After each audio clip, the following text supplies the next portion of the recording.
आप सभी को प्रभु यीशु मसीह के मीठे मधुर नाम में जय मसीह की।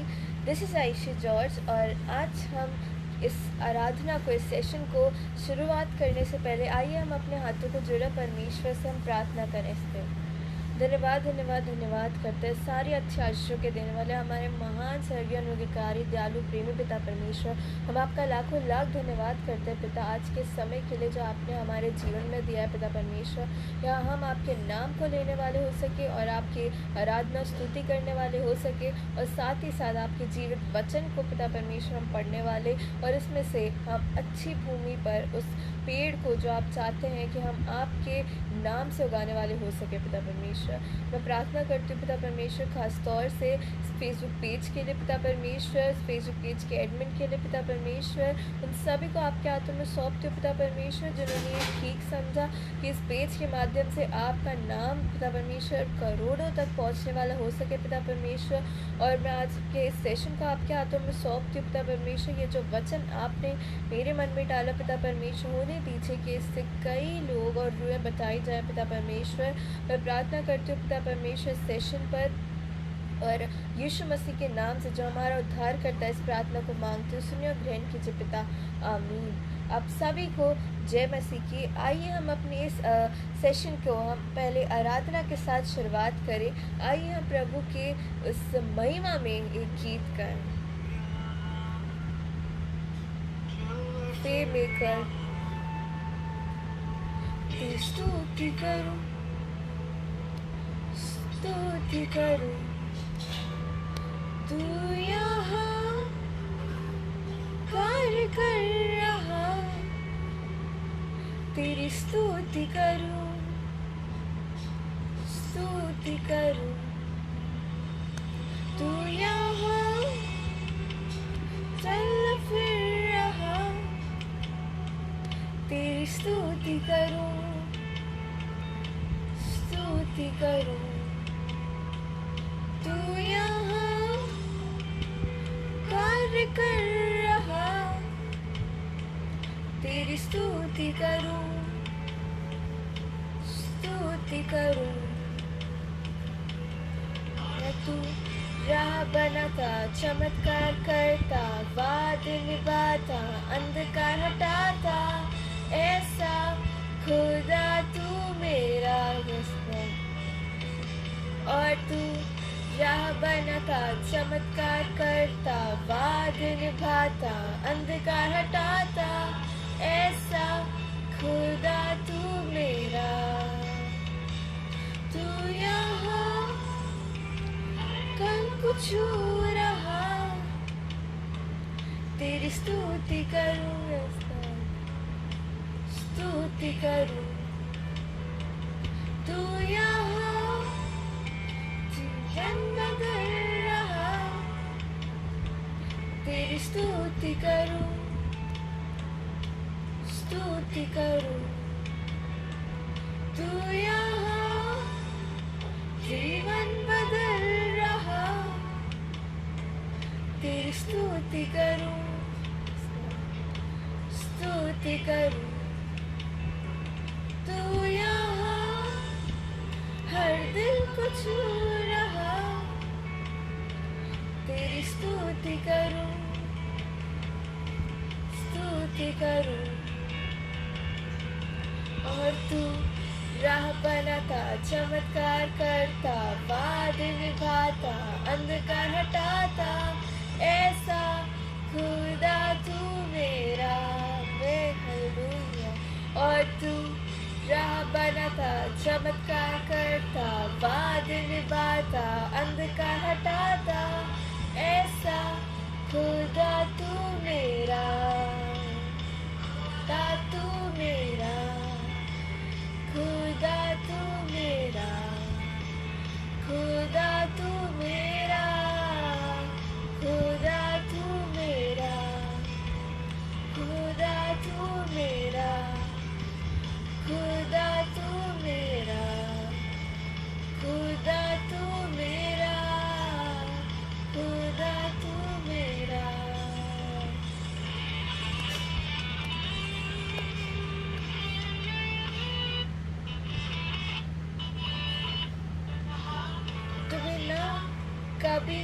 रुकता, तू कभी ना रुकता। कुछ भी ना दिखे पर तू कर रहा, मैं ना समझूं पर कार्य तू कर रहा। तू कभी ना रुकता, तू कभी ना रुकता। कुछ भी ना दिखे पर तू कर रहा, मैं ना समझूं पर कार्य तू कर रहा। तू कभी ना रुकता, तू कभी ना रुकता। कुछ भी ना दिखे पर तू कर रहा, ना समझूं पर कार्य तू कर रहा। तू कभी ना रुकता, तू कभी ना रुकता। राह बनाता, चमत्कार करता, वादे निभाता, अंधकार हटाता, ऐसा खुदा तू मेरा। हालेलुया। और तू राह बनाता, चमत्कार करता, वादे निभाता, अंधकार हटाता, ऐसा खुदा तू मेरा। You are waymaker, miracle worker, promise keeper, light in the darkness, my Lord, that is who you are. You are waymaker, miracle worker, promise keeper, light in the darkness, my Lord, that is who you are. खुदा का धन्यवाद इस सुंदर गीत के लिए जो प्रभु ने हमें उसकी महिमा के लिए लिखा है, क्योंकि हमारे जीवन में सिर्फ वो ही वे मेकर है, वो ही चमत्कारों को करने वाला हमारा खुदा, जिंदा खुदा है। और हम एक और गीत को गाएंगे जो कि इसकी एक मैं टेस्टिमनी भी देना चाहूँगी कि यह गीत एक 17 साल के एक बालक ने लिखा, जिसको डॉक्टर्स ने जवाब दे दिया था कि उसके पास केवल 36 आवर्स है जीने के लिए। लेकिन उसने अपने उस टाइम में, यदि कोई और होता तो बहुत कुछ चीज़ें कर सकता था, लेकिन उसने अपने उस गवाही को एक गीत में लिखा, जो कि सच में एक प्रभु को भाने योग्य वाला भजन है। आइए हम उस भजन को गाएं। धन्यवाद के साथ हम प्रभु की स्तुति आराधना करें।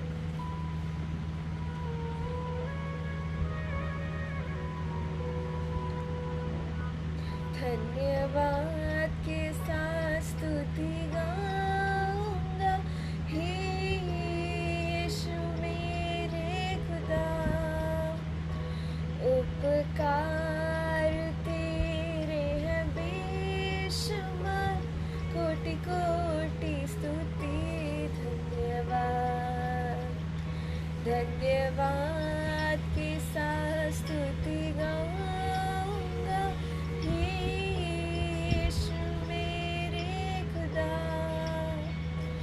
उपकार तेरे हैं बेशुमार, कोटि कोटि स्तुति। धन्यवाद। योग्यता से बढ़ के दिया है अपनी दया से तूने मुझे।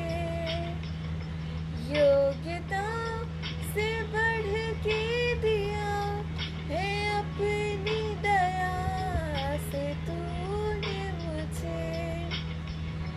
मांगने से ज्यादा मिला मुझे, आभारी हूँ प्रभु मैं। मांगने से ज्यादा मिला मुझे, आभारी हूँ प्रभु मैं। धन्यवाद के साथ स्तुति गाऊंगा, हे यीशु मेरे खुदा। उपकार तेरे हैं बेशुमार, कोटि कोटि स्तुति। धन्यवाद। हालेलुया।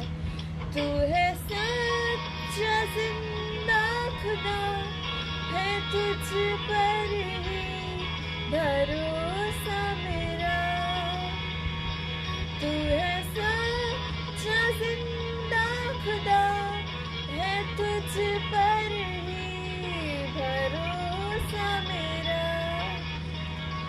सेवा पूरी करके पाऊं इनाम प्रभु ऐसा दो वरदान।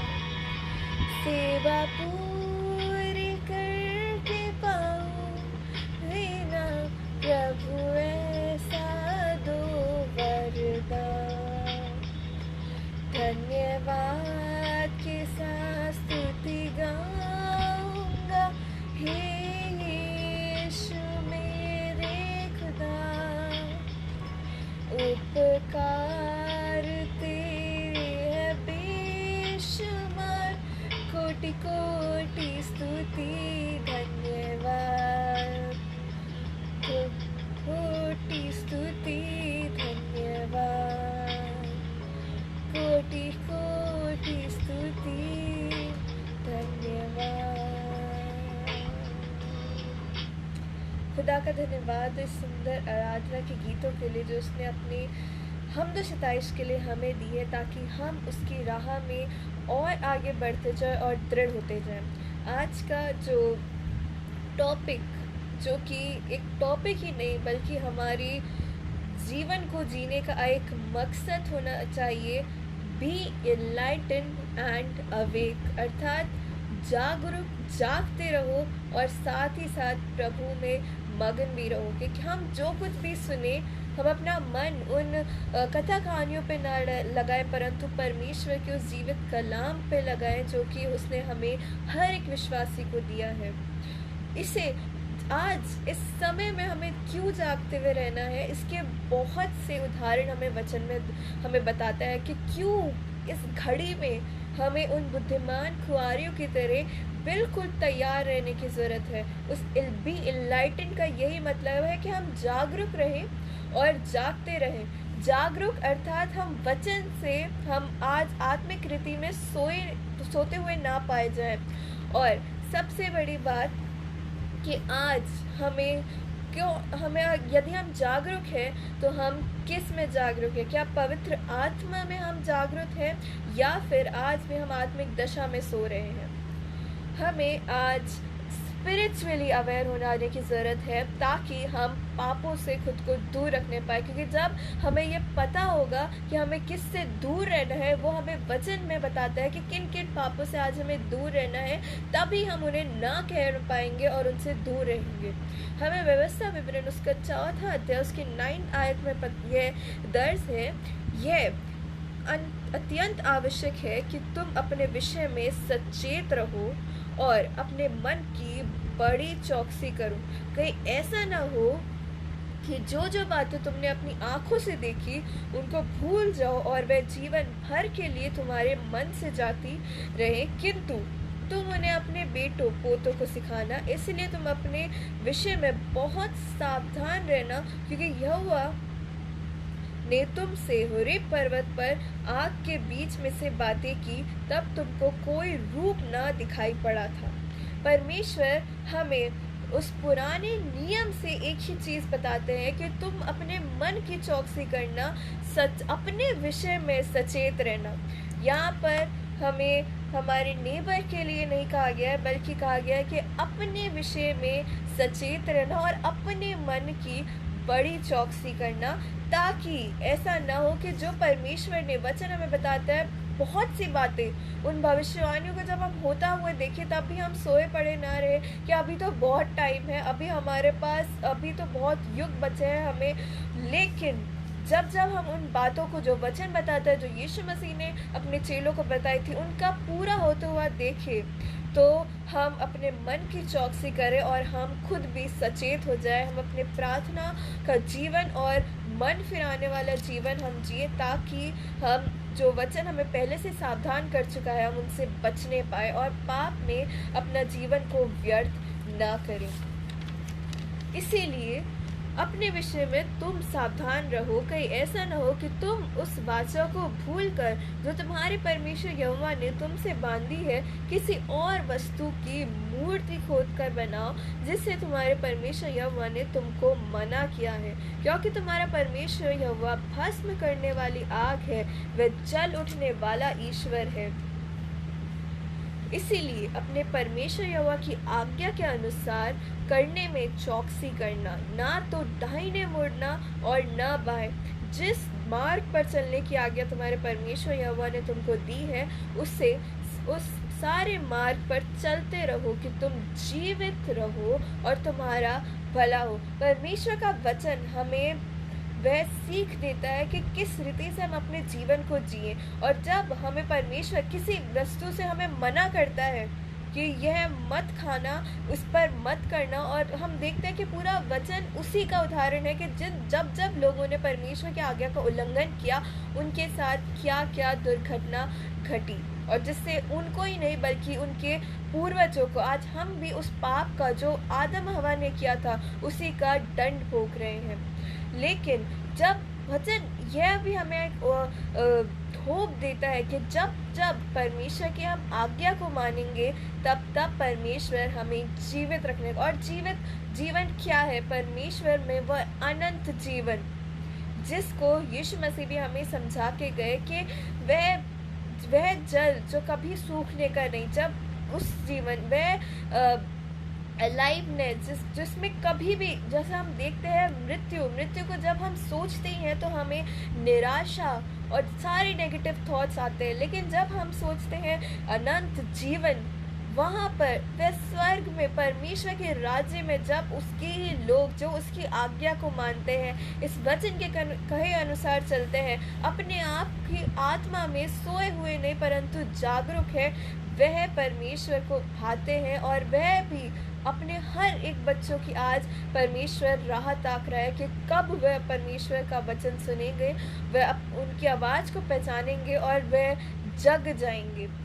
और इसीलिए इसका हम एक ग्रेटेस्ट उदाहरण हम देखते हैं पुराने नियम में, मूसा का उदाहरण, जो कि परमेश्वर में ओबीडिएंट था और लॉयल रहा। पहला यहोशू उसका पहला अध्याय की 17 आयत में लिखा है, जैसे हम सब बातों में मूसा की मानते थे, वैसा ही तेरी भी माना करेंगे। इतना हो कि तेरा परमेश्वर यहोवा जैसे मूसा के संग रहता था, वैसा ही तेरे संग भी रहे। जब मूसा ने परमेश्वर की आज्ञा को माना और वह उनके साथ ओबीडिएंट और लॉयल रहा, तो परमेश्वर स्वयं मूसा के संग था, वह उसके साथ साथ रहता था। और जब हम परमेश्वर की वाचा को मानते हैं, तब हम ये देख सकते हैं कि हमारे जीवन में परिवर्तन होना शुरू हो गया, क्योंकि परमेश्वर का आत्मा हमारे साथ है। और जब वह पवित्र आत्मा हमारे साथ है, तब हम देख सकते हैं अपने जीवन को पूरा रेवोल्यूशनलाइज होते हुए। हमें वचन सिखाता है कि किसकी तरह गलती नहीं करनी है। आज हम ये देख सकते हैं कि कई ऐसी चीज़ें और कई ऐसे लोग जो हमें परमेश्वर की राह से भटका रहे हैं, और उसे जानने और उसे बदलने की ज़रूरत है। Do not be like Samson. शिमशोन आत्मिक रीति से सो रहा था, वह सब कुछ देख रहा था कि दलीला ने 3 बार उससे उगलवाया कि क्या उसकी जो स्ट्रेंथ है, उसका रहस्य क्या है, और उसने 3 बार उसे उत्तर दिया। लेकिन वह तीनों बार यह नहीं देख पाया कि जब भी उसने गलत बताया, उसके साथ गलत ही हुआ। जब हम कोई गलत काम करते हैं और हमारे जीवन में उसी का दुष्परिणाम भी आता है, हम उसे छोड़ते नहीं है बल्कि वापस उसे करते रहते हैं। इसीलिए वचन बताता है कि शिमशोन की तरह मत बनो, कि जैसे उसने भी नज़रअंदाज किया कि वह संकट में पड़ा, लेकिन फिर भी उसने उस पर ध्यान ही नहीं दिया, बल्कि वह उस पाप में पड़ा ही रहा। और अंत में जब उसने वापस जब तक मन नहीं फिर आया, तब तक उसने उस दुख में वह भोगता गया। इसीलिए आज हम उस आत्मिक दशा में हम बहुत जागरूक रहें कि किसे हम आज फ्रेंड बनाते हैं, क्या वह हमारे आत्मिक उन्नति करता है या फिर हमें और पाप में धकेलता है, और क्या हम मन फिराते हैं यदि कोई हमसे गलती हो जाती है उसके बाद। एजरा उसके 8 उसके 29 आयत पे लिखा है, इसीलिए जागते रहो, और जब तक तुम इन्हें यरूशलेम के प्रधान याजकों और लेवियों, इज़राइल के पितरों के घरानों के प्रधानों के सामने यहोवा के भवन की कोठरियों में तोल कर न रख दो, तब तक इनकी रक्षा करते रहो। यहाँ पर एजरा उन बर्तन जो परमेश्वर के भवन में ले जाने वाले थे, उसकी रक्षा की बात कर रहा है। इसी रीति से परमेश्वर ने हमारे इस मन को एक मंदिर की तरह बताया है। और जब तक परमेश्वर के पुत्र यीशु मसीह का दूसरा आगमन नहीं होता, जब तक वे अपनी प्रजा को, अपनी दुल्हन को लेने के लिए नहीं आते, हमें इसकी रक्षा सुरक्षा करनी है। आज हमें इसे बचा के रखना है उस शैतानी बुरी ताकतों से, जो कि क्योंकि वचन हमें बताता है कि शैतान एक फाड़ खाने वाला भेड़िया है। वह हमारा दोस्त नहीं है बल्कि हमारा विरोधी, और विरोधी से जंग की जाती है। लेकिन यदि हम आज आत्मिक रीति में हम सोए हुए पाए जाते हैं, तो हम कैसे उस आत्मिक क्योंकि हम जानते हैं कि शैतान भी एक स्वर्गदूत भी है ही था, जो कि अब उसने पाप किया और परमेश्वर की घमंड किया अपने ऊपर। और लेकिन इसीलिए क्योंकि वह भी एक आत्मा ही है, हमें आत्मिक तौर से उसको हराना होगा और उससे युद्ध करना होगा। इसीलिए आज हमें परमेश्वर की इसमें ज़रूरत है। वचन संहिता उसके 57 8वें आयत में लिखा है, हे मेरी आत्मा जाग जा, हे सारंगी और वीणा जाग जाओ, मैं भी पौ फटते ही जाग जाऊंगा। भजन का कर्ता भी अपने आप को, अपनी आत्मा को जगाता है। और हम परमेश्वर की हम सहायता की भी आज प्रार्थना करें। भजन संहिता 35 उसकी 23 आयत में लिखा है, उठ मेरे न्याय के लिए जाग, हे मेरे परमेश्वर, हे मेरे प्रभु, मेरा मुकदमा निपटाने के लिए आप, हे यहोवा अपने क्रोध में उठ, क्रोध से भरे मेरे सताने वालों के विरुद्ध तू खड़ा हो जा, मेरे लिए जाग, तूने न्याय की आज्ञा दे दी है। हमें आज परमेश्वर की ओर अपने हृदय को लगाने की ज़रूरत है, क्योंकि जब हम जागरूक होंगे तब हम ये जान पाएंगे कि आखिर हमारा स्वर्गीय पिता हमारी किस रीति से आज हमारी सुरक्षा में खड़े हुए हैं।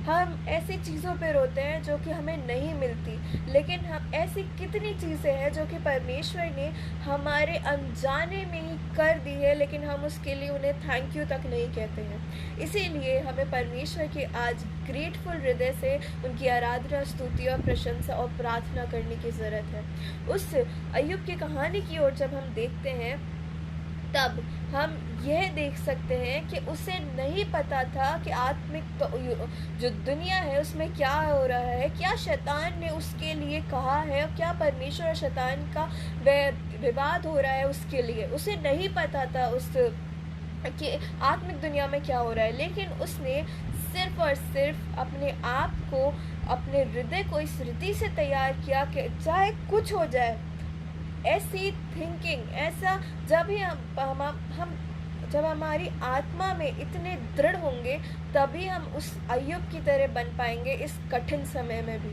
जिसमें यदि हमारे साथ कुछ भी बुरा होता है हम रोने लग जाते हैं और शायद परमेश्वर को भी कोसते हैं।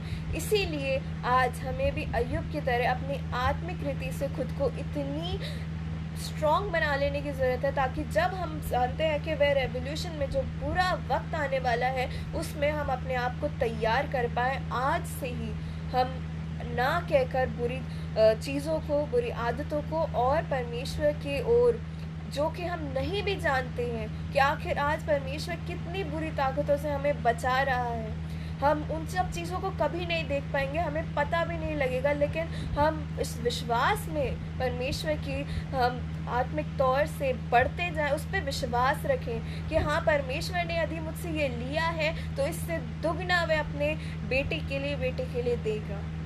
हमें वह विश्वास आज करने की ज़रूरत है परमेश्वर पे। नीति वचन उसका 6 अध्याय उसकी 22वीं आयत में लिखा है, वह तेरे चलने में तेरी अगुवाई और सोते समय तेरी रक्षा और जागते समय तुझसे बातें करेगा।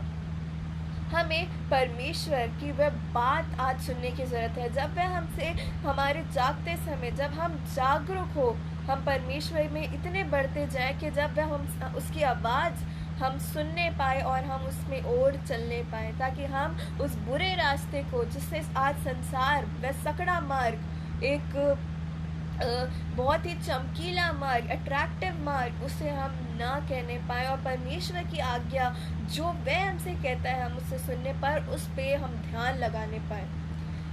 यह क्वारंटाइन, हम ये देख सकते हैं, ये लॉकडाउन एक कटनी का समय है और आज ये हमें देखने की ज़रूरत है कि क्या हम आज बुद्धिमान पुत्र बनते हैं या फिर आलसी पुत्र? बुद्धिमान जो बटोरता है इस समय में, या आलसी जो लज्जा का कारण होता है उस न्याय के दिन पिता के सामने? जो बुद्धिमान है वह इस समय में, जो हमें लॉकडाउन पीरियड, शायद हम ये आर्ग्यू कर सकते थे कि हमारी इतनी बिजी लाइफ है, हमारे पास तो परमेश्वर के वचन को सुनने का टाइम ही नहीं है। अब यह समय परमेश्वर ने दिया कि यदि हम इस समय भी परमेश्वर की ओर नहीं लगा सकते हमारे मन, हमारे शायद हमने अपनी पूरी ज़िंदगी में परमेश्वर के वचन तक को ना पढ़ा हो पूरा, लेकिन यह समय हमें परमेश्वर की ओर लगाने की ज़रूरत है, उसके वचन की ओर। चाहे हमने पृथ्वी पहले बहुत से पाप किए हों, अब ये जो समय है हमारे पास, इसमें तो हम पश्चाताप कर सकते हैं। और यशायाह उसके 29 अध्याय उसकी 19 आयत हमें यही बताती है कि नम्र लोग यहोवा के कारण फिर आनंदित होंगे और दरिद्र मनुष्य इस्राएल के पवित्र के कारण मगन होंगे, क्योंकि उपद्रव भी फिर न रहेंगे और ठट्ठा करने वालों का अंत होगा और जो अनर्थ करने के लिए जागते रहते हैं। हमें इसी समय को इस तरीके से यूटिलाइज करना है कि हम परमेश्वर में और बढ़ते जाएं, क्योंकि जो मनुष्य को बातों में फंसाते हैं और जो सभा के न्याय करने के लिए फंदा लगाते हैं और धर्म के व्यर्थ बात के द्वारा बिगाड़ देते हैं, वह सब मिट जाएंगे। इसीलिए हम जागरूक हो जाए कि क्या हम, जैसे बाइबल हमें सावधान करती है उन लोगों से, क्या हम उन्हीं लोगों के कैटेगरी में तो नहीं आते हैं? क्या यदि हम आते हैं तो क्या हम इतने जागरूक हैं कि हम अपने मन को फिरा रहे हैं और वापस परमेश्वर की ओर मुड़ रहे हैं? इसीलिए आज हमें जागरूक हो जाने की ज़रूरत है। एक और चीज़ में बोलने के विषय में, सबोपदेशक उसके 5वें अध्याय उसकी 2 आयत में लिखा है, बातें करने में उतावली न करना और न अपने मन में कोई बात उतावली में परमेश्वर के सामने निकालना, क्योंकि परमेश्वर स्वर्ग में है और तू पृथ्वी पर है, इसीलिए तेरे वचन थोड़े ही हों।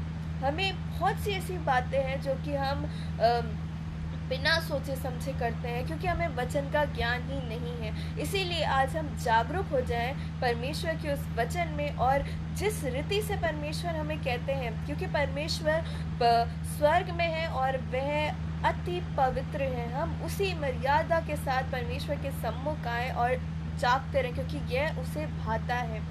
क्योंकि हम जानते हैं कि अंत का समय बहुत निकट है। यिर्मयाह 6:22 में लिखा है, यहोवा यूं कहता है, देखो उत्तर से वरन पृथ्वी के छोर से एक बड़ी जाति के लोग इसके विरोध में उभर आएंगे, जैसे मिस्र में परमेश्वर ने फिरौन का मन कठोर कर दिया था, उसी रीति से, ताकि जो इजरायली वह स्वतंत्र न हो सके, उसी रीति से अंत में वह भी कई लोगों के मनों को कठोर होने वाले हैं। लेकिन क्या हम उस समय में ये अपने आप को इतना अवेयर कर पाएंगे कि आखिर क्या हो रहा है? क्या वचन में जो जो जो हमें बताया है उसे हम देख पा रहे हैं और उससे बच भी पा रहे हैं?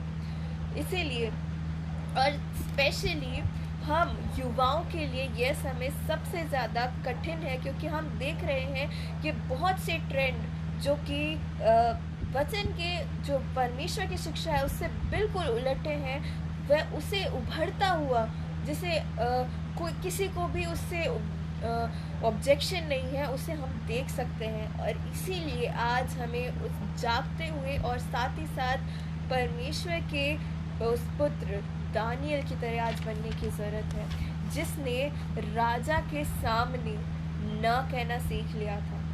उसको बहुत अच्छा भोजन उस वहाँ पर था।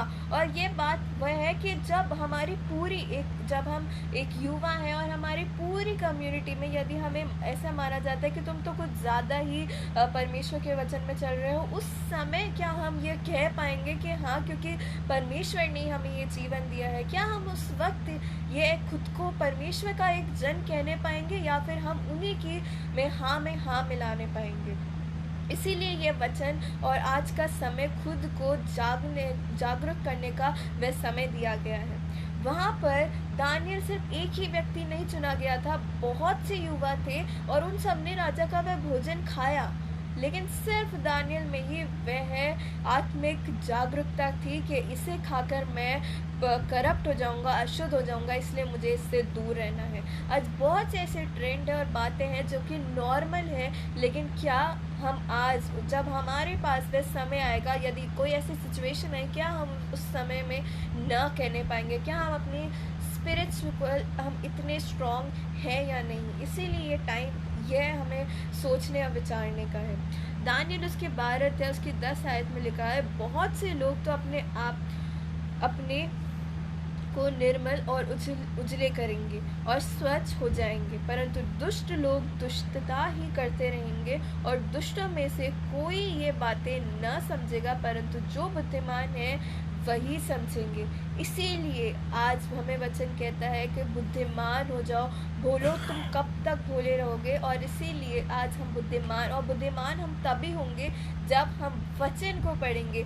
सुलेमान को भी सबसे ज़्यादा वाइजेस्ट किंग माना जाता है। क्यों? क्योंकि उसने बुद्धि परमेश्वर से, जो कि बुद्धि का देने वाला है, उससे मांगी। उसने किसी और से नहीं मांगी, परंतु जो पूरे संसार का करता है उससे मांगी। आज हमें उसी से वह बुद्धि मांगने की ज़रूरत है, क्योंकि इस समय बहुत बुरा है। हमें इस समय में खुद को इस रीति से तैयार करना है, ताकि हम अंत के समय में हम परमेश्वर की जो आज्ञा उसने हमें दी है उसमें हम बने पाए और खड़े रहने पाए, सिद्धता से और धार्मिकता के जन्म को लिए हुए।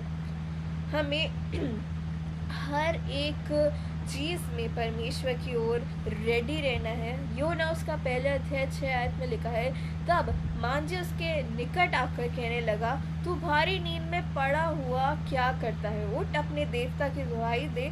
संभव है कि ईश्वर हमारी चिंता करे और हमारा नाश न हो।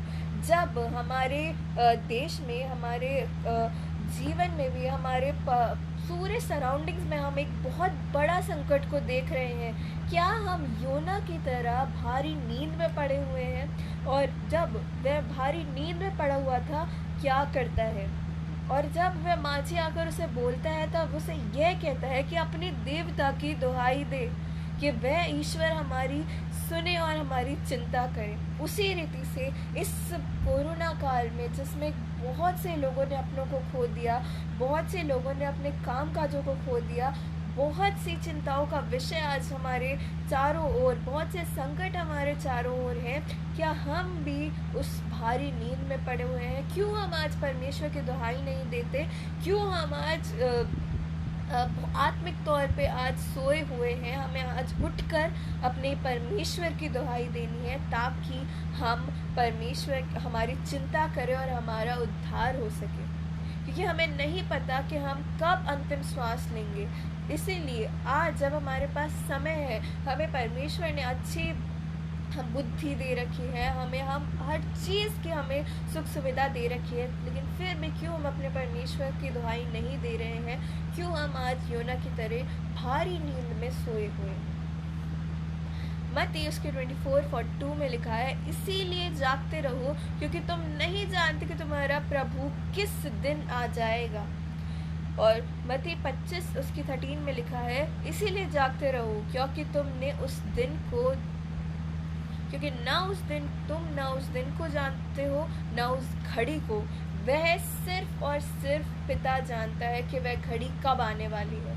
और यह भी वचन हमें बताता है कि जब हम उसकी अपेक्षा ना करेंगे आने की, शायद तब भी वह आ सकता है। इसीलिए आज हम नहीं जानते कि क्या ये बिल्कुल वह दरवाजे पे ही खड़ा है, या कुछ क्षण दूर है, या बिल्कुल ही आज है। इसीलिए हमें उन बुद्धिमान कुंवारियों की तरह अपने आप को रेडी रखना है, कुप्पे में उस एक्स्ट्रा तेल को भर के, कि हम रेडी रहें, चाहे परमेश्वर आ जाए, चाहे परमेश्वर परसों आए, चाहे कभी भी आए, लेकिन हम आत्मिक तौर में जगे हुए रहें। और जब उस घर का, हमारे घर का स्वामी आए, तब हम परमेश्वर को इस रीति से, जिस रीति से वह हमें बनना चाहता है, हम वह इंसान बनने रहें और परमेश्वर की आज्ञा और उसके वचन पर चलने वाले मनुष्य बने।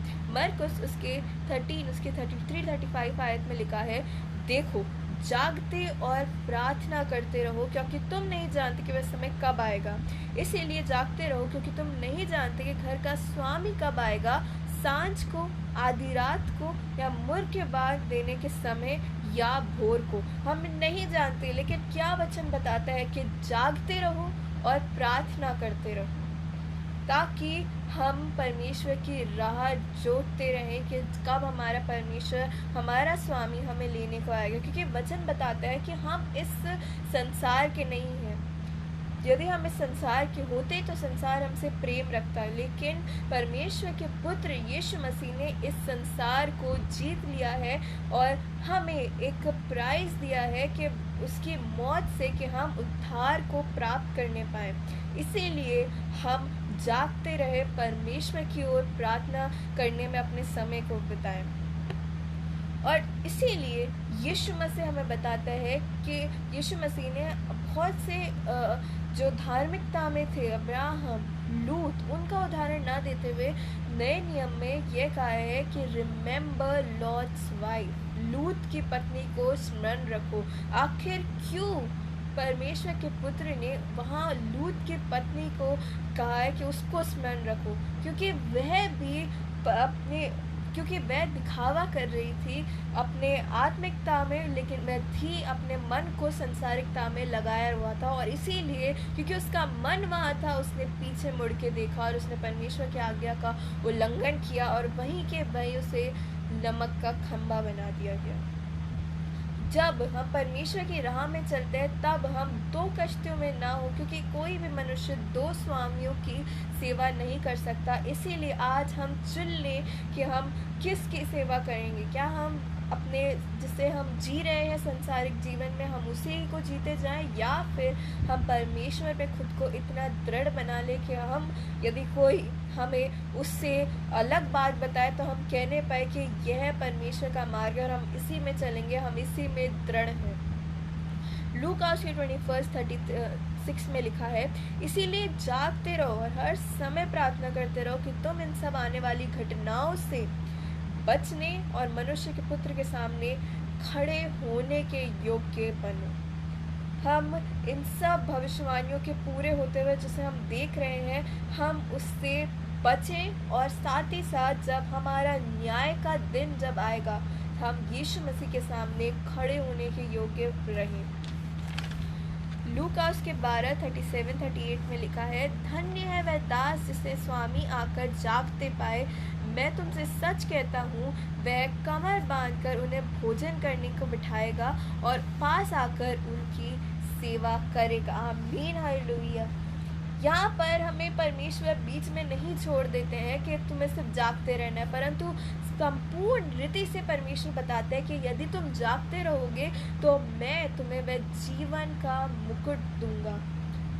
और इसीलिए हमें उस जजमेंट डे की आज की उस रीति से दौड़ना है जिस रीति से पौलुस हमें बताता है कि हमें दौड़ना चाहिए, और उस उड़ाऊ पुत्र के समान नहीं जो कि अपने आप में नहीं था, लेकिन अपने आप में रहकर उस जागरूकता में खुद को सेल्फ अवेयर रखना है कि क्या हम अपने पिता से किस रीति से हम बात कर रहे हैं और क्या हम उससे दूर जा रहे हैं, या फिर हम खुद ही अपने आप को मुश्किलों में डाल रहे हैं परमेश्वर के वचन और आज्ञा को ना मानते हुए। इसीलिए यह समय हमारे लिए बहुत ज़रूरी है कि हम किस रीति से खुद को हम चल रहे हैं, क्या हम सुन रहे हैं, क्या बातें जिस पे हम ध्यान दे रहे हैं। पहला कुरिन्थियों उसका 16:13 में लिखा है, जागते रहो, विश्वास में स्थिर रहो, पुरुषार्थ करो, बलवंत होते जाओ। और यहाँ पर पुरुषार्थ अर्थात भलाई करने का वह मतलब है, हमें बलवंत होते जाना है। किस में? हम आत्मिकता में, क्योंकि हमारा आत्मिक युग है शैतान के साथ। और दूसरा कुरिन्थियों 6:4 में लिखा है, परंतु हर बात में परमेश्वर के सेवकों के समान अपने सद्गुणों को प्रकट करते हैं, बड़े धैर्य से कलेशों और से दरिद्रता से, संकटों के कोड़े खाने से, जो कैद होने से, हुल्लड़ों से, परिश्रम से, जागते रहने से, उपवास करने से, पवित्रता से, ज्ञान से, धीरज से, कृपालुता से, पवित्र आत्मा से, सच्चे प्रेम से, सत्य वचन से, परमेश्वर की सामर्थ्य से, धार्मिकता के हथियारों से जो दाहिने बाएं हाथ में है, आनंद और आदर और निरादर से, दुर्नाम और सुरनाम से यद्यपि भरमाने वाले जैसे मालूम होते हैं, तो भी सच्चे हैं। क्योंकि यद्यपि हम शरीर में चलते फिरते हैं, तो भी शरीर के अनुसार नहीं लड़ते, क्योंकि हमारी लड़ाई के हथियार शारीरिक नहीं परंतु गढ़ों को उठा देने के लिए परमेश्वर के द्वारा सामर्थ्य। आमीन। इसीलिए हम कल्पनाओं का ओर हर एक बात ऊंची का जो परमेश्वर की पहचान का विरोध में हर एक ऊंची बात का जो परमेश्वर की पहचान के विरोध में उठती है खंडन करते हैं, और हर एक भावना को कैद करके मसीह के अधिकारी बना देते हैं। हमें अपनी उन सारी लालसाओं का, हमारी फीलिंग्स का हमें जागते रहना है कि क्या हम सोच रहे हैं, किन चीज़ों को देख के हमें क्या विचार आ रहे हैं, और अपनी उन बुरी लालसाओं को आज हमें उसी कैद में आज कर देने की ज़रूरत है और मसीह में आज्ञाकारी बनने की ज़रूरत है, जैसे हमें वचन सिखाता है और बनाना चाहता है। इफिसियों 6:18 में लिखा है, हर समय और हर प्रकार से आत्मा में प्रार्थना और विनती करते रहो, और इसीलिए जागते रहो कि सब पवित्र लोगों के लिए लगातार विनती किया करो, ताकि हम जागते रहें और ये स्मरण रखें कि आज हमारे पवित्र लोगों के लिए, जो परमेश्वर के बच्चे हैं, पुत्र हैं, पुत्रियां हैं, उसके लिए हम विनती प्रार्थना लगातार किया करें। पहला थिस्सलुनीकियों 5:6 हमें ये बताता है, इसलिए हम दूसरों के समान सोते ना रहें, परंतु जागते और सावधान रहें। उन सभी बातों से जिसे आज वचन हमें सावधान करती हैं, हम उससे जाने और उनसे अलग रहने पाएँ, हम ना कहने पाएँ, हम परमेश्वर की आज्ञाओं को मानने पाएँ और उस पे वचन पे चलने पाएँ। उसके 10वें आयत में लिखा है, वह हमारे लिए इस कारण मरा कि हम चाहे जागते हों चाहे सोते हों, सब मिलकर उसी के साथ जिए। इस कारण एक दूसरे को उस रीति सम्मति दो और एक दूसरे की उन्नति का कारण बनो, जैसा कि तुम करते भी हो। निरंतर प्रार्थना में लगे रहो, हर बात में धन्यवाद करो, क्योंकि तुम्हारे लिए मसीह यीशु में परमेश्वर की यही इच्छा है। आत्मा को न बुझाओ, भविष्यवाणियों को तुच्छ न जानो, सब बातों को परखो, जो अच्छी हैं उसे पकड़े रहो, सब प्रकार की बुराई से बचे रहो। आज परमेश्वर हमें एनलाइटेड बिलीवर कहने को और रहने को बोलते हैं।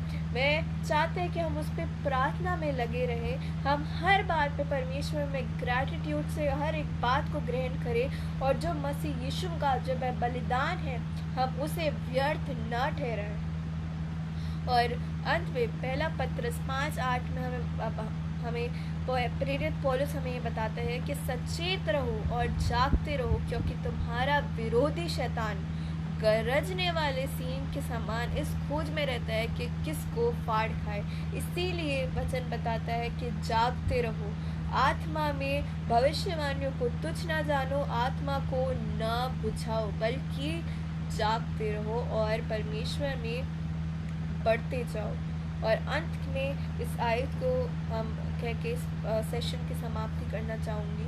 प्रकाशित वाक्य 16 उसका 15वीं आयत में लिखा है, देख मैं चोर के समान आता हूँ, धन्य है वह जो जागता रहता है। इस आमीन। परमेश्वर हमें सिर्फ एक ही बात कहते हैं कि आत्मा में जागते रहो। आज हमें जाग जाने की ज़रूरत है, क्योंकि हमारा विरोधी शैतान आज अपने काम में लगा हुआ है, वह खाली नहीं बैठा। शैतान हमें रिझाने की और नई टेक्निक सोच रहा है, और ऐसे रास्ते आज हमें दिख रहे हैं शायद, जो कि पहले नहीं थे लेकिन आज और भी उत्तीर्ण हो चुके हैं, ताकि वह हमें फाड़ खाने पाए। इसीलिए आज हमें जाग जाने की ज़रूरत है। आइए हम इस वचन पर प्रार्थना करें।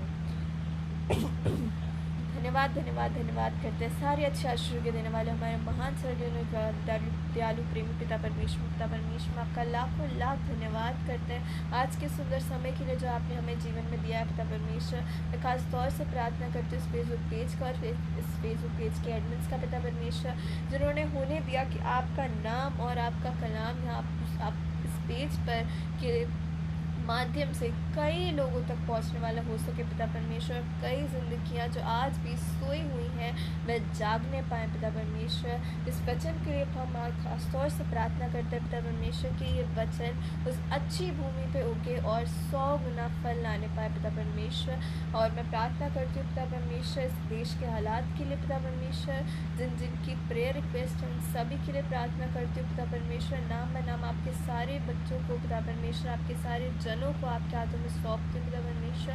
और इस छोटी सी प्रार्थना विनती को आपके पुत्र यीशु मसीह जो हमारे उद्धार करता है के नाम से मांगती हूँ, सुनिए ग्रहण कीजिए पिता, आमीन। आप सभी को जय मसीह की, प्रेज़ द लॉर्ड।